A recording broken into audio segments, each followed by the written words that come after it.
You're listening to The Safety and the Sportswriter on Northeast Streaming Sports. Good evening, everybody. It is the Safety and the Sportswriter show with Knoxville Nate and Big Joe as we get ready to take you into a huge holiday weekend. Summer, everything's back. People are open. We're getting ready to be back to normal this summer. Everybody's psyched. It should be a great weekend, starting for a great summer, and we are psyched ourselves. We have a special guest tonight, Jonathan Ward, coming up at 7:30, former UT and NFL cornerback and track star. And we have a lot to get to tonight with the NBA playoffs, a lot of football gossip and bitching, I guess we'd call it, and a lot else going on. How you doing tonight, Nate? I'm doing fantastic. Thank you for asking. Well, let's start out tonight. Of course, what would a summer be? What would a year be without another Patriot scandal? Apparently, there's something going on. They were taping people after they were supposed to not be taping people. They got Donald Trump involved, even though he wasn't even president yet, to bribe a former senator to try and take care of the investigation. Apparently, Goodell and his boys burned or threw away the evidence, so nothing came of. And you know what? I'm getting to the point where anybody in the NFL, anybody who sits there and is mad at the Patriots, anybody who sits there and complains about the Patriots, stop it, shut up, just started cheating yourselves. Because it's obvious that the NFL don't care about it, okay? This has been going on now for 21 years, okay? It's kind of like, Belichick gives Goodell the middle finger and just does it again and again and again and again. And nothing ever happens. Nothing ever happens. And it just keeps going along. So all you NFL people who sit there and you're complaining, you should just sit there and just laugh and just go, you'd be mad at your own team for not cheating. Because if the NFL is not stopping the Patriots, why isn't your team cheating? I don't know what you think about it. No, I agree. 100%. I mean, they've never really gotten in trouble. And to be honest, I was shocked, blown away when they actually, made Tom Brady serve out that suspension. I figured that would get, swept under the rug as well. I figured they would, get it down. I think, what did it get down to, 4 or 2 games? I think he ended up missing at least 2, possibly 4. But, originally it was an 8-game suspension, and, that then he appealed it. And I was shocked that he ever, had to sit out a game. And, it's obvious that the NFL wants nothing to come of any of these investigations. And the fact that they destroyed all the evidence from Arlen Specter's investigation, I think, is very telling and very disturbing, in my opinion. Well, it is, because, like you said, it's just they don't want to. So why not just do it yourself? Take the chance. If they don't go after you and they've been letting the Patriots go, or if they go after you and they've been letting the Patriots get away with it, then you might as well, that's going to be even a big controversy. I mean, you might as well everybody just cheat. Just do it. What the hell? Well, it's supposed to be, this league's supposed to be about competitive, no competitive advantage. And then, you set up all these rules that teams aren't allowed to break. And then you let one team break them all and win 7 championships or 6 championships. And it's like, wait a second, what the hell? But it's the same thing that goes on in all sports. I mean, they brought it up on TV today. They're trying to make a big example of the Astros, saying how since they stopped cheating, they're no longer that 30 game over 500 team. Well, yeah, I agreed. Maybe they're not going to be winning 100 games, but I think that has more to do with the fact that Justin Verlander and Garrett Cole don't pitch for them anymore than the fact that they're not banging garbage cans.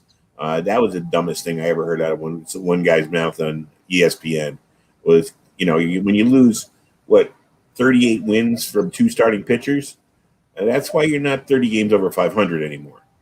But, yeah, and I agree with that. But also their hitting has taken a dive too, and it's. Well, yeah, but their hitting's taking a dive. But I mean, you lose George Springer. They've lost a lot of players. I mean, yeah, they also don't know what pitch is coming anymore. Well, that makes a difference. This way, we can go back and forth on this all night long. But I mean, the fact of the matter is, they've lost a lot of talent off their roster too.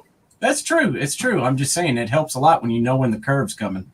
Well, I agree with like my whole thing is if you got Verlander and you got Cole, you're going to win 40 games right there. All you have to do is come up with another 50 wins, and you're a playoff team. So, it's a true story. So, yeah, we have that to touch on. Then other things that were going on was around here. Just to do a little cleanup here. I guess the Jets are sending out their people to do a little show up at the playoff action. The coach showed up at the Knicks game the other night, got a standing O. Zach Wilson and his offensive line showed up at the Islander game over the weekend with, I got to say, tepid response. It wasn't a big response to it. And even Wilson was getting a little problem from the local reporters calling in, saying he looks like he belongs more in a boy band than in the NFL. But I was like sitting there. The thing I couldn't get over is how cautious the Jet fans and the Jet media are being after the Sam Darnold thing blew up in their face when they had him, predicted to go to 7 Super Bowls and be a Hall of Famer before he ever threw a pass. Well, I think a lot of the reason for the trepidation via the Jets fans is A, they haven't been back to a Super Bowl since Joe Willie Namath, and B, who knows what this kid's going to do? I mean, he's going to have to start day one. He played at a lesser competition level at BYU. I wasn't overly. I mean, did he have a good year in college? Yeah, played pretty well. I mean, I liked some of the things he did in college football, but by no way do we know that game will translate. And they list that guy at 6'2", almost 200 pounds. There's no way he is that big. He looks very small to me. I'm hoping he doesn't get hit a lot because he's going to go down if he does. And they have nobody backing him up. There's no veteran to start the season. There's no Ryan Fitzpatrick. There's no anybody, Joe Flacco, whoever, to start the season and teach this guy how to be a pro. In fact, if he gets hurt or if he sucks, there's nobody to put in. Yeah, and you pointed out the other night was totally. And the other thing to back you up on what you said about him at BYU, you know me. I like people from lesser colleges to be my quarterback. But the only problem about this year, it's the year of COVID when it was watered down talent to begin with. Yeah, and now you had more watered down talent at the secondary colleges. So who did he really play against? Not many people, and I'm not taking anything away from what he did at BYU, but it's kind of a limited sample size, and I just wouldn't give the keys to the car to this guy without seeing him throw a pass in the National Football League. And they have nobody else on their roster that can play quarterback, so it's Zach Wilson or bust, which puts them in the exact same situation they were in 3 years ago, and we all know how that worked out. Well, we might as well pick up right where we ended the other night about the quarterback situation in the NFL. I know you got something to say about Aaron Rodgers, and I'll let you get to that right away because it is disturbing what we were talking about the other night. Of if your number one quarterback goes down in how many cities, you have no backups, and you were one to bring up something about Aaron Rodgers. So go ahead. Yeah, no, I just was referring to some things that I've heard. Some people, some Packers fans were calling in NFL radio and talking about how he needs to honor his contract, and we were the people that drafted him and all this crap. And I'm like, the NFL, in case you haven't noticed, if you do not play well, cut your ass without a second thought. None of these contracts are guaranteed. They ship you out of town as soon as they want. And I think they made a big mistake drafting Jordan Love last year. They've been right on the cusp of winning a Super Bowl for at least the last 3 years, last 2 years for sure, because they've gone to the NFC Championship game and lost. And, you put another decent wide receiver on the team, you put another decent tight end, maybe a offensive lineman, I don't know. You give this guy who is the league MVP some more weapons, and who's to say that he's not going to lead you to another Super Bowl? This is the time that you have to win with this guy. And going out and drafting a guy who me and you didn't really like coming out in the draft, drafting this guy and then realizing that he wasn't even close to ready and he didn't dress for one game. the entire season. He was the third string quarterback, if that, and didn't put a uniform on the entire year. And so what does that mean? That means the Packers are hiding the guy because they realize they made a mistake. And instead of come out and say that and, support their quarterback, they kind of, left it out there like, oh, well, we do whatever we want. And the team's greater than Aaron Rodgers. Well, guess what? This guy is your team. And you better realize that, because I don't think he's going back there. I really don't. At first, I thought this would all get shored up. They'd figure out a way to talk him into coming back to Green Bay. But as this continues to go on, I don't see a reconciliation coming around. I don't know what you think. It's hard to say. I know the hardest thing is who can he go to? He's not going to want. He's not just going to go anywhere. I mean, he's got to. He is in his mid-30s, so he's going to want to go to somewhere where he can compete. Everybody, Denver. In another year, 5 years ago, when John Elway still steering that ship, I'd say Elway would make the move in a minute. As bad as I feel for Teddy Bridgewater, because we had another place to be kicked out of and never given a chance. But people talked about, and I have heard people float the Giants out there. That's not the kind of move the Giants usually make. And even though the Giants are further along, and maybe he puts them over the top, I don't know. I don't know if I'll always root for the Giants, but I don't know if I want that move. The Jets we already talked about. But I just don't. How do you match up trade value with him? How do you match it up? That's the thing. I think that the Packers or the Broncos would have already gotten this done, except they can't really, put a value on him. I think to get him away from the Packers and for the Packers to let him go, they're going to need substantial return. The league, he's a league MVP. Whether you like the guy or don't like the guy, he won the MVP award and he deserved it. So they're not just going to give him up for a first round pick and a cornerback. They're going to need substantial compensation. But at some point it's going to come down to, is he going to sit out? Is he not going to play? And if that's the case, you better just go ahead and get what you can get. And I think that's what they should do at this point. Get what you can get and start rebuilding, because he doesn't want to play for you guys anymore. And I don't really blame him. Yeah, it's a shame it's come down to this, because, right now I feel sorry for his coach, LaFleur. I think he's a good young coach, and he's kind of stuck in the middle of this thing. And who knows what hand he's going to be dealt at this point in his career. But it's all the symptoms of what's right and what's wrong with the NFL. I love the NFL over almost every sport there is. Probably it's my favorite sport. But this year, and I don't know if it's a COVID hangover or a relapse from it. I know we all, we talked about how the salary cap was affected and stuff. And there was going to be a lot of salary cap issues. But these teams going into this year, it looks like it should be, outside of Tampa Bay and Kansas City, a bunch of question marks. Every other team has some kind of a question mark. Yeah. And guess what? The Packers have a big question mark if they don't have their quarterback there. And obviously the Texans situation is not good. So yeah, it's going to be interesting to see what happens, based on the offseason moves. And, a lot of teams have had to cut weight and get rid of guys due to their cap ramification. And it's going to make it interesting, but that's what free agency was supposed to do. And, it should make it more competitive. That's what people love about the NFL, is that one team can win, the division one year and then finish last the next year, just kind of like the NBA playoffs, where you can win game one and apparently lose game two, because the Knickerbockers, they showed back up last night, didn't they? Well, they did. And, the other thing is first of all, I want to give the Knicks a thumbs up and a thumbs down from the crowd. First of all, you don't have to spit on Trae Young. Gosh. That's just so stupid. But I do want to give them thumbs up for coming up with that cheer that Trae Young's going bald. I think that's just typical New York and funny as hell.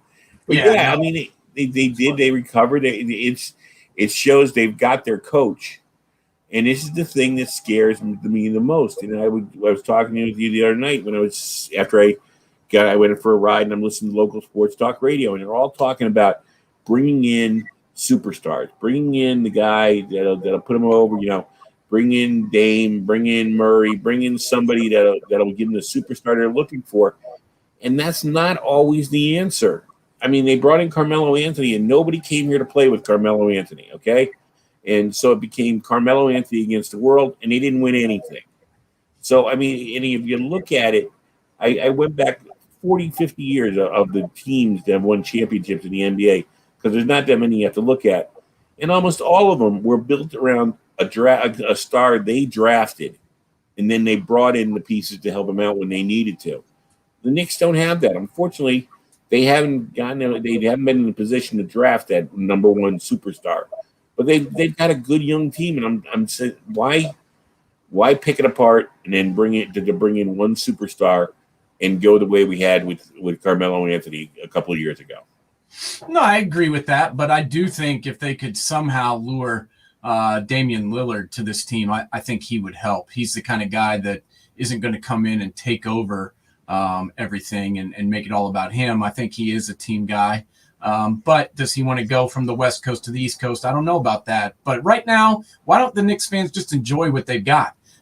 They've got a team that's plays their asses off. They've got a really good coach that knows what he's doing and has gotten these guys to buy in. And they've got a dude who has reinvented himself and rejuvenated his career. And Derrick Rose, 26 points, leading this team.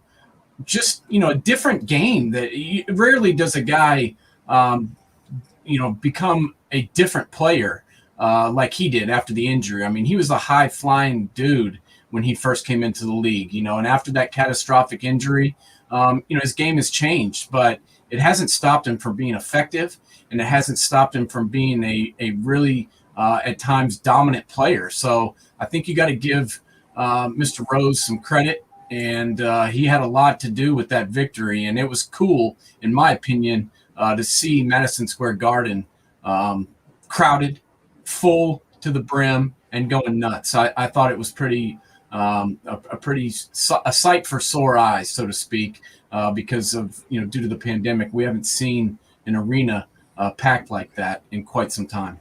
Yeah, that's for sure. And I'll tell you one thing: I was one of those guys who didn't believe. I mean, Rose fooled me totally. When the rumor had it he was coming back here, I was like, why you bring him back? He was such a waste the first time around. But he did reinvent himself. I didn't think he could do that. And he's been a godsend since he got back here. He's taken on the, being a mentor to the younger players. Somewhere along the line, he found a different Derrick Rose inside himself. That's what I'm saying, man. He reinvented himself, and rarely does that happen. But great game. Julius Randle, this is his first ever playoff series, and he struggled in the first half, and he struggled in game one, but he really came around. He led the team in the second half and was very effective, and really helped considering that Derrick Rose was carrying the team, without him. So very impressed. But I've also got to give credit to the Lake Show. I mean, disappointing game one. Anthony Davis obviously was struggling, to say the least. But as you'll see here on the break, Anthony Davis throws it up, and a 36-year-old LeBron James almost jumps over the backboard and slams it down. The Lakers were dialed in from the opening tip, and Anthony Davis was as aggressive as he needs to be for this team to win another championship. He needs to go out and get low, take people to the rack, hit open jumpers, not throw up three-pointers all the time, and play defense. And that's what he did. And I was pretty impressed by the game plan that Coach Vogel put together. I also think, as you saw there, Chris Paul being banged up didn't help the Suns at all. He was unable to hit shots. I mean, he finished the game with 6 points and just was not, you could tell he was injured and was struggling. So, that's going to be a problem if he can't recover, if he can't knock down open jumpers. I think the Suns are going to have a hard time closing the Lakers out. Well, I will never discount what Chris Paul means to a team, and I'm not trying to do it here. But if I was their coach right now, if I was Monty Williams, I'd be sitting there going, guys, remember when we were in the bubble last year, we were rated as one of the best young teams in the NBA. Everybody thought we were the up-and-coming team, and we didn't have Chris Paul at that time. So you guys got to find that magic again. You got to realize that start respecting yourself and your own games and saying, who's Chris Paul? Chris Paul, if he's not out there, we got to find a way to win without him. It's just that's what sports is about. Sport, you next man up, and you got to find it. No, I agree with that. And they, it's not like they don't have other people that should be able to step up. I mean, they have Devin Booker. He's one of this game's bright young superstars, and he can play the point if he has to. And, he should be able to lead this team. It's just I'm not in love overly with their bench. I like their starters. Cameron Payne had a really good game on Tuesday, putting in 19 points in 33 minutes. And he picked up some of the slack, but Jay Crowder got into foul trouble, and Bridges did not play as well as he did in game one. DeAndre Ayton brought it, but, they're going to need one of these guys to help, pick up some of the slack if Chris Paul's not able to come back from injury. Well, I think that's a foregone conclusion. At least in this, he's not going to have enough time off to recover. That shoulder injury, the contusion, really those kind of things. I've had a few injuries like that, not ever being an athlete at his level, but the only way to fix it is to rest it. I mean, everything about it, dribbling, shooting, passing, nothing's going to let that thing, rejuvenate itself while he's playing. So, I mean, it's going to be either sit him down for a couple of games and, maybe bring him back for game 5, but you can't afford to do that at this level. If maybe they went up 2-0, you could give him a night off and say, at least bring him back for game 4. But that's just they're going to give him treatment in between, maybe a shot or two, and hope that gets him through the playoff. But if I'm the coach, I'm looking elsewhere. I'm looking back. I'm putting my pressure on Booker and saying, this is your time. This is what you're here for.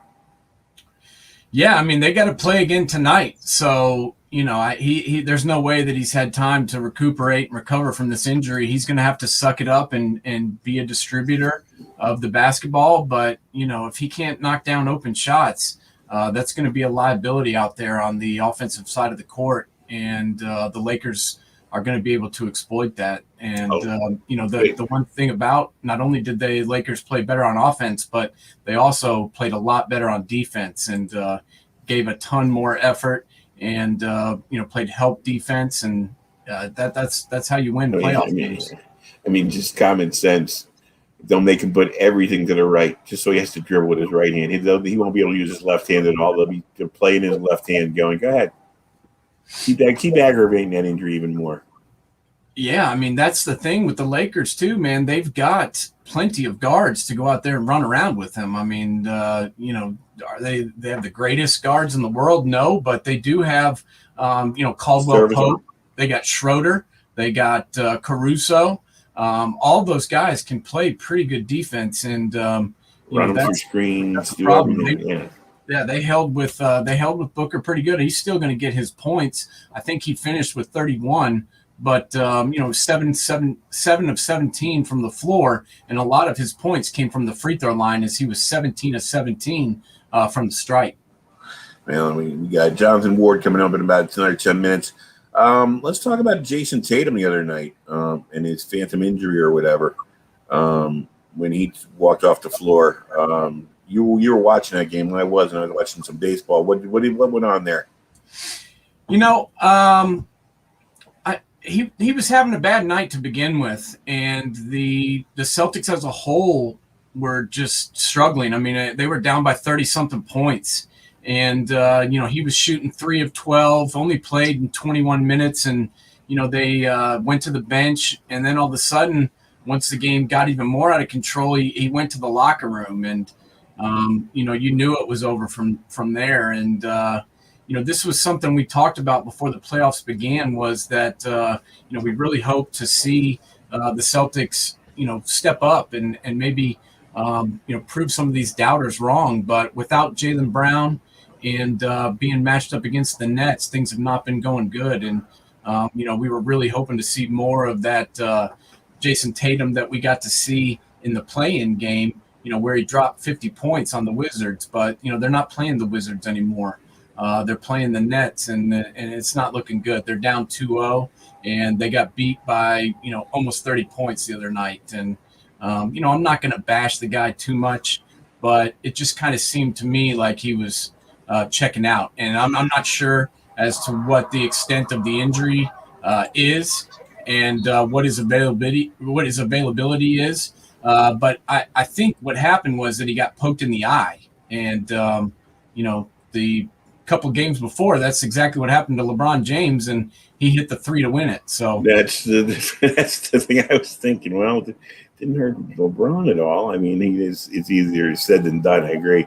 Anybody who's been poked in the eye knows that. But all right, well, the rest of it, I mean, we had Washington making a bigger effort, but still not enough to take over Philly. Yeah, I mean, the Sixers have been dialed in. I mean, Doc Rivers is doing a tremendous job setting up his game plans and getting his team ready to play. And, of course, no one's talking about it. No one's giving Doc any of the credit, but he should get it. Ben Simmons had a pretty good game, 22 points, 9 rebounds, and 8 assists.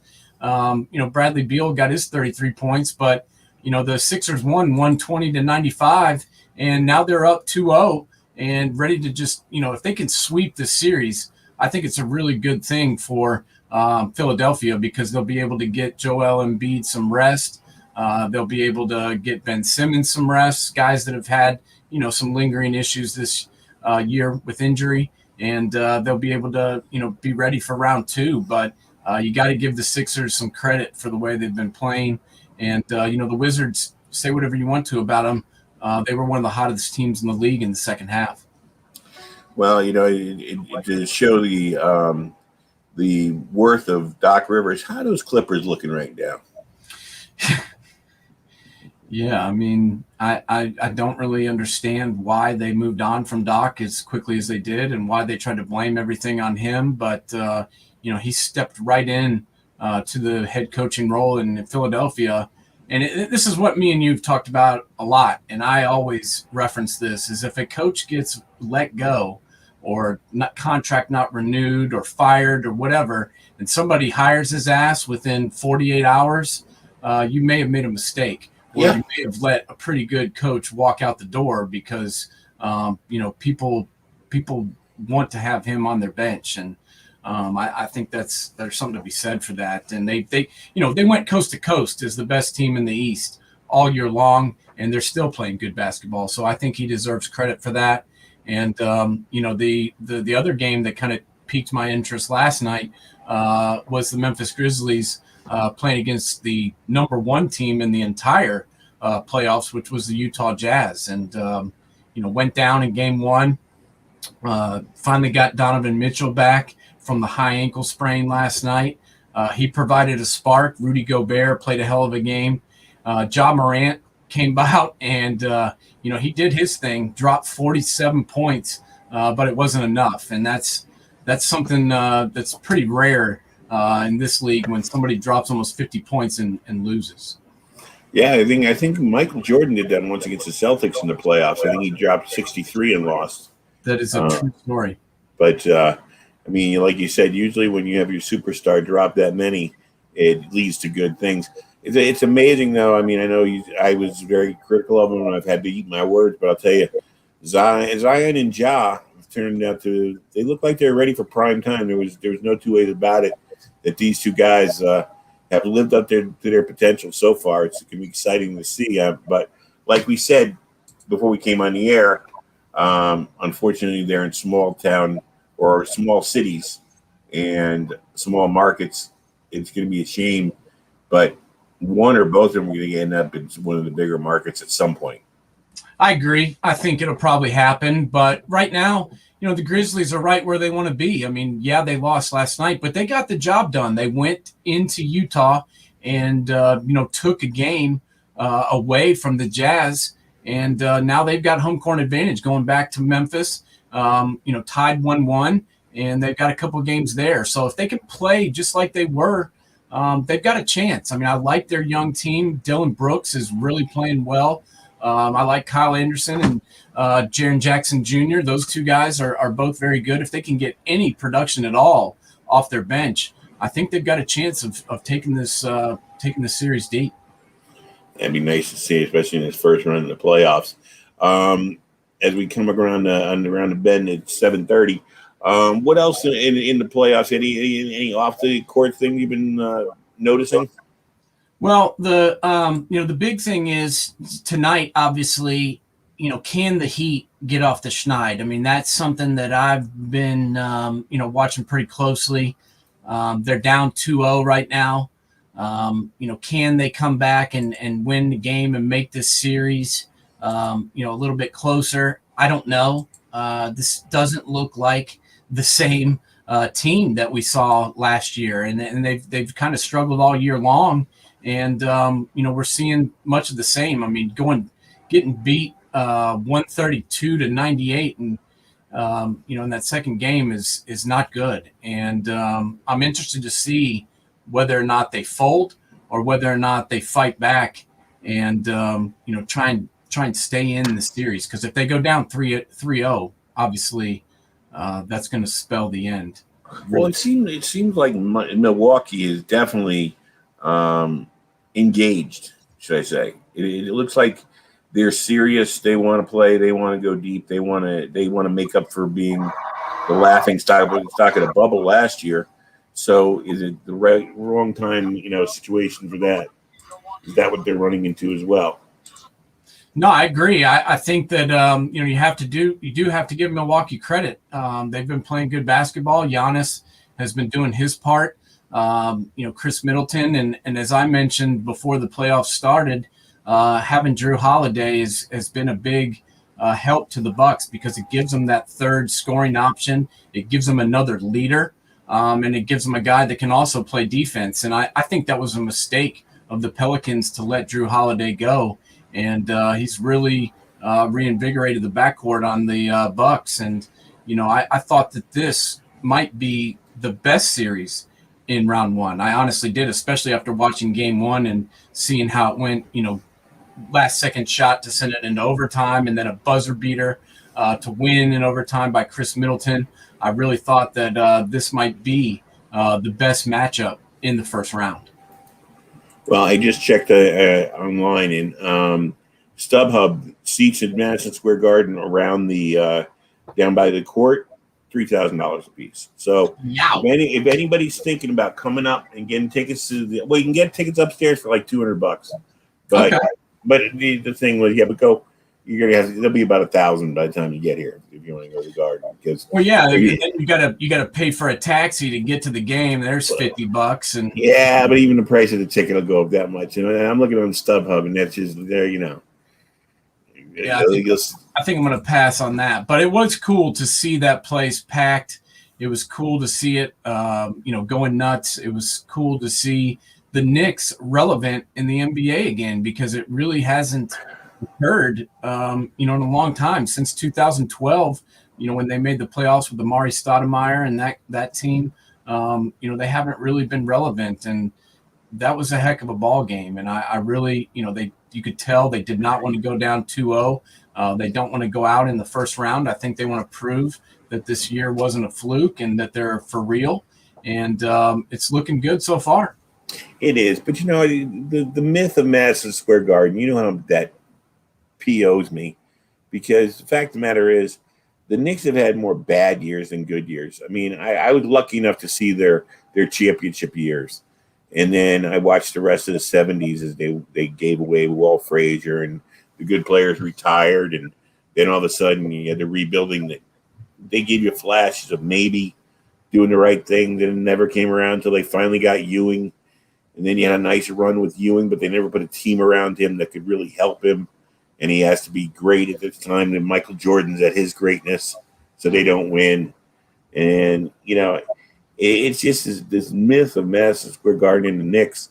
When you look over, it's not like the Yankees where, you walk around and go, yeah, well, they've owned Major League Baseball for a long period of time. And the Giants in their early going of the NFL had a great team, and they were able to restored her image in the 80s. But the Knicks have been bad team for a lot of years. So, and the amazing thing is, as they've got to have one of the most loyal set of fans around here. When you think, even since the ABA days, you had the NUTZ you could go to, who had Dr. J at the time, but they didn't go over there. I mean, I got to give a lot of credit to the fans, but sometimes I think the fans get delusional too fast. I agree, and it's going to be interesting to see what happens and see if they can, take out the Hawks in the first round. One thing that no one talks about is what a job that Nate McMillan has done for the Hawks. I mean, that guy never gets any credit. He always gets fired and gets the blame whenever anything goes wrong, but no one ever talks about him when things are going right. And what he's done with this Hawks team, I think, is to be commended. And they were in that game up until the end when DeAndre Hunter took about 6 shots in a row and couldn't make any of them. I couldn't really understand why he was taking every shot and Trae Young was not getting the ball. I mean, the only shot that Trae Young took in the last minute and 50 seconds was the 45-footer that he chucked up for no reason at all. But I do think you need to give Nate McMillan some credit. I think he's a good coach in this league, and I think he's done a tremendous job with the Hawks. And, we'll see what happens. I'm glad you brought that up, because there's this, I don't want to name him out loud, but there's this idiot who's on sports talk radio around here, and he was stabbing at Nate McMillan, saying he's only been good enough to get his team to the first round of the playoffs and not win it. I'm like sitting there going, first of all, to negotiate an NBA season is pretty fantastic and get to the playoffs, especially when you don't have a LeBron.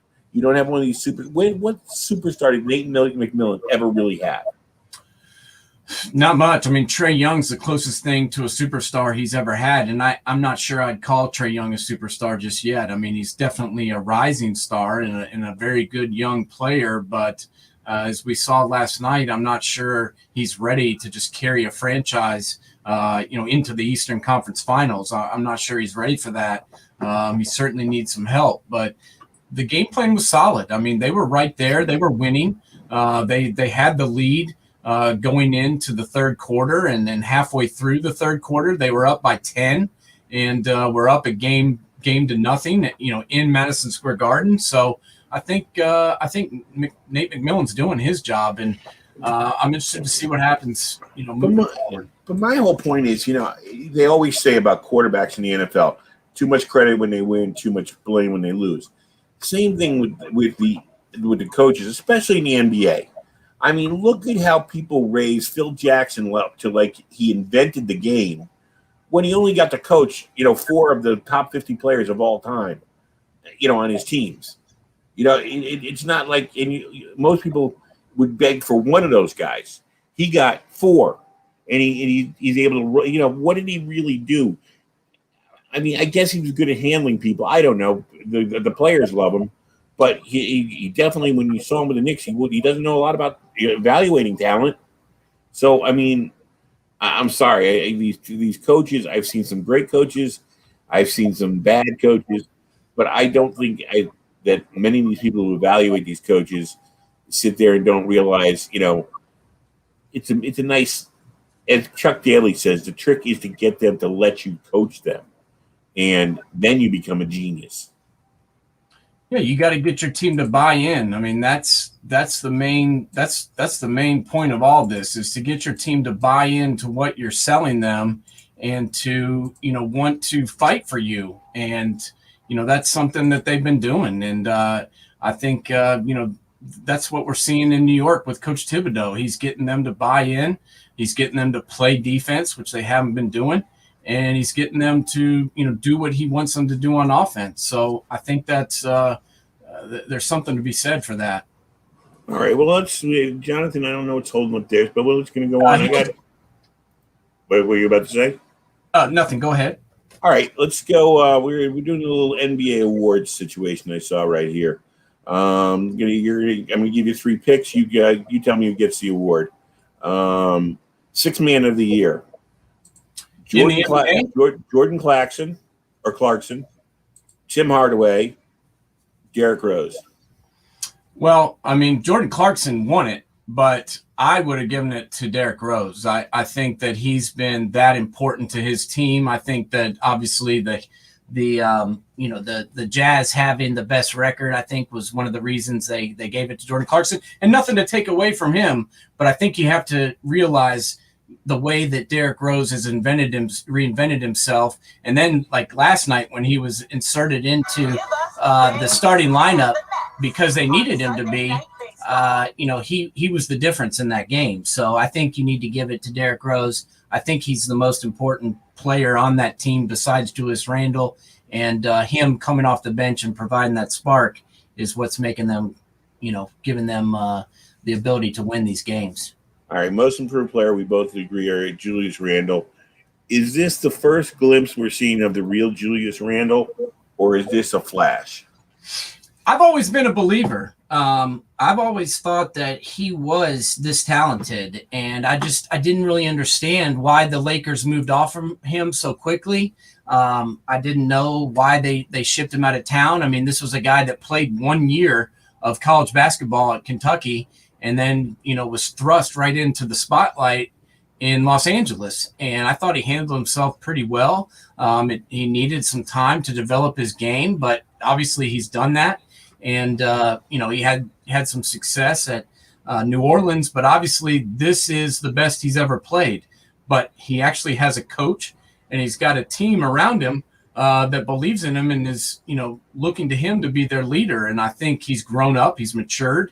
And I think this is the Julius Randle you're going to see from here, moving forward. I don't think he's going to regress. I don't think this was a flash in the pan. I think he's very good and he's very talented. He always has been, and he's finally put it all together. Now, the Knicks, we already talked about the fact that the fans want them to go out and get a superstar. When you look around the team they got now, who are your keepers? Who are your maybe trade bait guys? On the Knicks? Yeah. Whew. I don't know, man. I would have said Reggie Bullock was a guy that I didn't really care to keep around, but the way he played last night, I think you got to give him credit. He played 31 minutes. He was 5 of 8 from the floor, had 15 points, and knocked down 4 huge three-pointers. So I'm actually kind of liking Reggie Bullock. And then, Nerlens Noel is not really an offensive juggernaut, but he does the things that other guys don't want to do. He blocks shots. He gets rebounds. He gets those 50-50 balls. I like him. I'm not a big Peyton fan. That's a guy that I would move on from. I really don't understand why they still have him on the roster. And same thing with your boy Frank Niklita or whatever the heck his name is. I'm not a fan of his. I would have moved on from him. One. What's that? Frank Ntilikina. I think we got Jonathan trying to get you to come on, so we should have him in a few minutes. Yeah, he was having some trouble logging on, so we'll see if Jonathan can get it in here. We may just have to do audio with him, but we'll see if he can come on. But I actually liked what I saw from Obi Toppin last night. He looked good. He was hitting shots and playing defense and hustling. I think he's got some work to do in his game, but it was pretty impressive. You want to see if we can bring him up? Yeah, let's see if we can get him up. Hey, John. Oh, it looks like we're having some technical difficulties. Let's see. Can you hear us, Jonathan?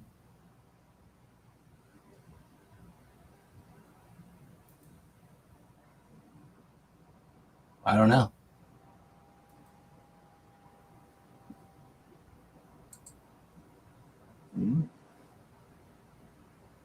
I'm not hearing him. No, I'm not hearing him either.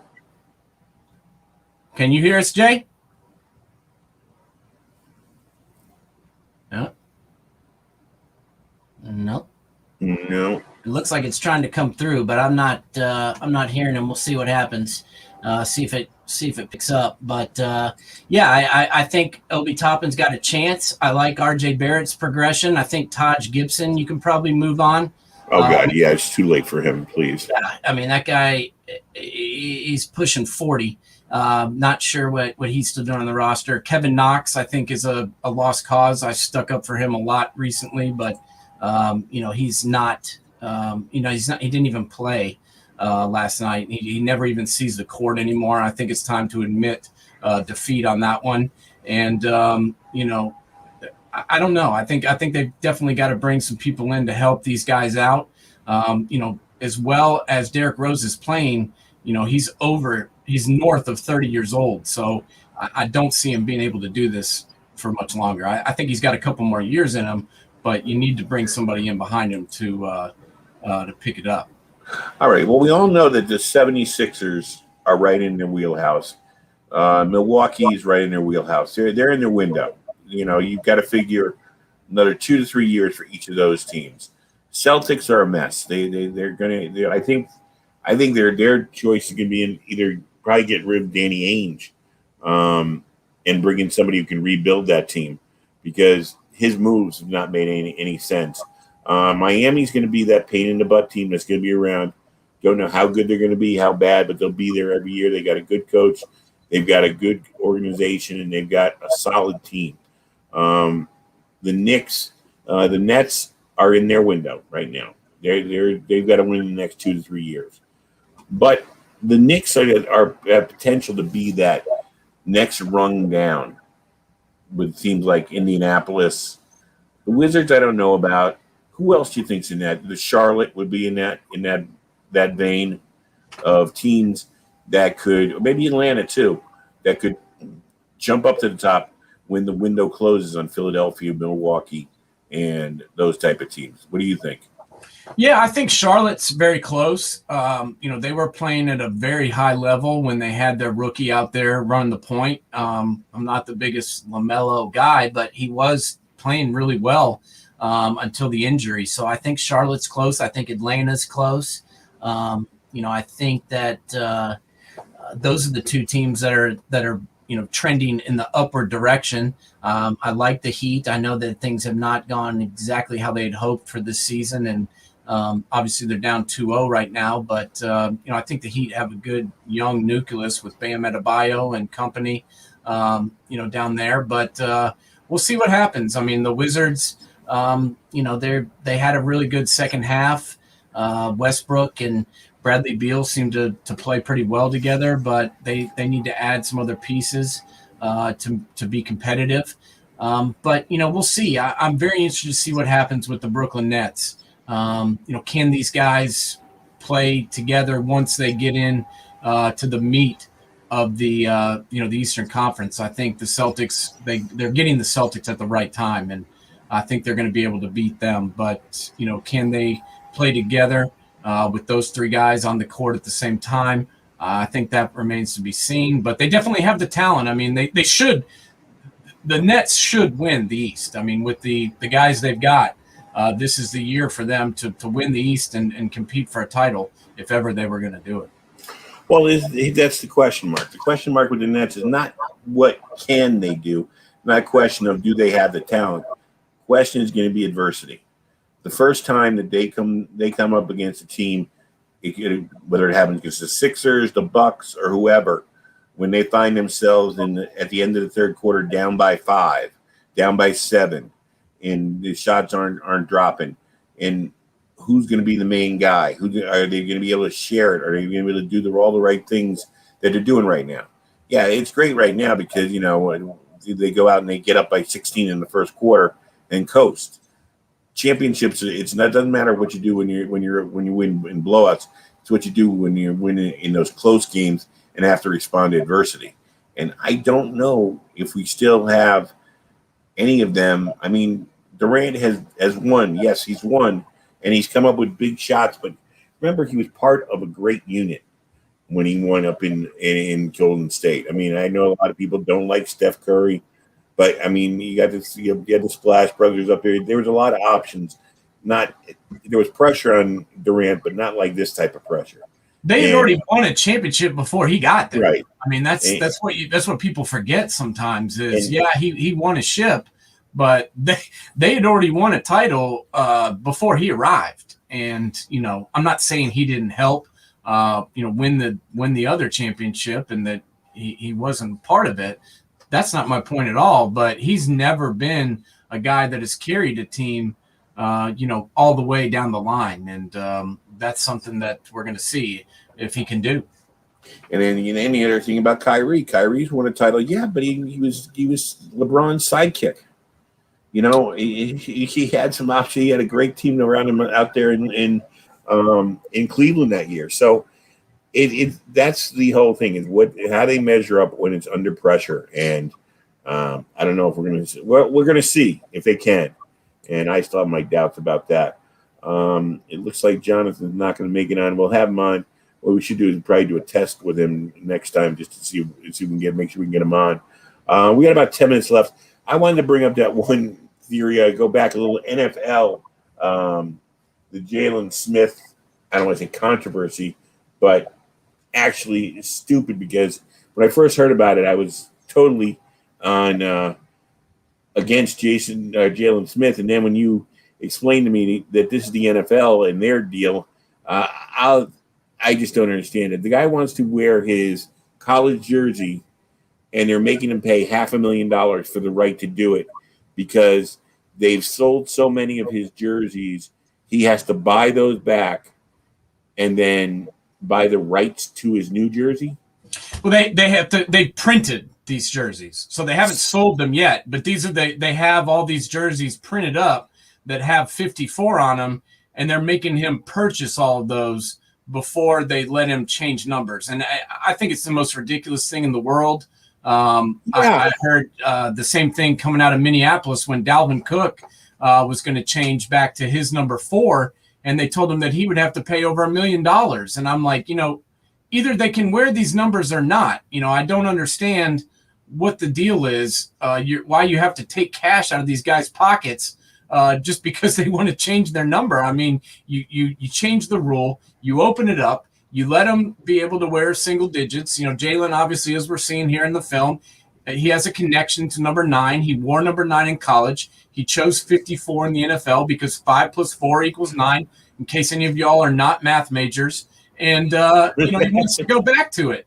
And instead of just letting him change his damn number, you're going to make him pay $500,000. And like you mentioned before the broadcast when we were talking, are they going to give him the money from all the 9s that sell? I mean, I know he gets a share of the profits, but if you're going to make him pay and buy all the old 54s, I think you should get all the money from all the 9s. Or at least give him all the shirts. Yeah. He bought them well.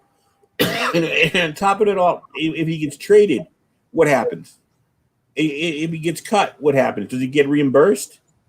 I mean, it's in a $1 billion operation like the NFL. This is when they come up small. I mean, it's one thing when we're talking semi-seriously about and joking about the what they let New England get away with. I mean, it's ridiculous that goes on. But with these guys, when you think about how many of these guys have been crippled by by playing the game they love, and it's been built on their backs. We don't come to watch Roger Goodell, negotiate a contract with NBC. We don't come to see Jerry Jones rattling his fist up in a press box. We don't come for those things. We come for these players, and you got to screw him because he wants to wear number 9. I mean, when is it enough for these guys? When have these guys given enough of their blood, enough of their bodies for the NFL to realize that they owe them something back? I agree. And, once again, let's be honest. It's all about making as much money as they can off of these guys while they can do it. And a lot of these guys like Jalen Smith that play the linebacker position, as soon as they can replace them with somebody for less money, they usually do it. I mean, right. These linebackers, a lot of teams think they're a dime a dozen. And a lot of them have to play special teams as well. So instead of paying a guy who's a veteran and has a vested interest in the league and is going to get a pension and is going to get the veteran minimum, which is $3.5 million. Well, why would I do that when I could just get this guy off the college free agent market or draft somebody and pay him $500,000? And they'll get rid of these guys as quickly as they can, but they want to then take away some of their earning potential by making them buy these stupid jerseys that they get printed up for $5, over in China. I mean, give me a break. Yeah, here's my challenge: Jerry Jones, pick up to 500,000 for him. I agree. I think Jerry can afford that bill. That's a lot of money to Jalen Smith. I mean, that really is. And like you said, it's going to be a lot more money in about 5 years when his career's over. He's going to wish he had that back. And when you look at guys, guys we lost in the last couple of years at linebacker position, and the sad stories of Luke Kuechly, Sean Lee, who just retired from the Cowboys early because of injuries. These guys get beat up. Their bodies are like 50-year-olds, and they're in their 30s. And really, you want to steal that $500,000. Really, Goodell, you want to steal that $500,000. You're going to make that on one Super Bowl commercial. So it's true. And I think it's ridiculous. If you're going to change the rule, if you're going to let these guys wear the numbers, let them wear the numbers. I mean, why it's make a them pay freaking for that? number. I thought that was a joke. I thought it was a joke when I saw that about Dalvin Cook.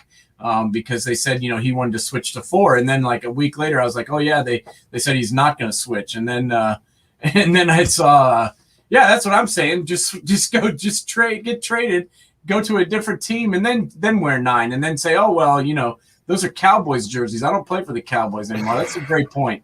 But yeah, no, I think it's stupid. And, either let them wear the number they want or don't let them wear the number they want. Don't make them buy the jerseys back. Like I said, they burn the tapes of the Patriots, but this is what they want to crack down on a number. It's an utter joke, but we'll see what happens. I think it'll be interesting. We got training camp starting up here very soon. Looking forward to it. I am too. I think it's also interesting to hear that there's been a first round draft pick offered up for Julio Jones. I'm interested to see if he is going to be traded and where he's going to go, because based on what I've heard, he's not going back to the Falcons. Well, Justin Wright won't play for the Cowboys anytime soon. We just found out. Thanks, Justin. I wouldn't either. But who offered for Julio Jones? I'm not sure which team it was, but there was a report out that the Falcons did receive a first round draft pick offered for him, and that's what they were looking for. It just depends on which team offered it, and that hasn't really been revealed yet. But it must have been a team in their division because they haven't pulled the trigger yet. So I'll tell you, I'm looking so forward to the camps of both college and NFL. That's our wheelhouse is football, and I just can't wait for the camps to start because there's so many mysteries. There's going to be so many stories, and I just, with everybody, already penciling in Tampa Bay against the Chiefs in the Super Bowl, I can't wait to see the people who are going to throw a monkey wrench into those plans. So it should be a really good summer. Hey, we are about to start our summer, people. We will not be back on Monday. We'll be back next Thursday. Jonathan, we know you tried to get on, and we will work this out. We'll figure this out. Maybe we can do a test to make sure we can get you back on. We're looking forward to it. Sorry we couldn't get you on tonight. That was not your fault at all. Something to do with our platform here. We'll get that taken care of. Everybody have a great weekend. Nate, have fun poolside, and I will see you on next Thursday. Yeah, sounds good. I apparently the Titans are politicking for Julio. Derrick Henry and AJ Brown both want the Titans to bring him in, but based on what I've seen from the Titans management the last few years, I don't see them opening up the checkbook. Although they should. This is their time to win.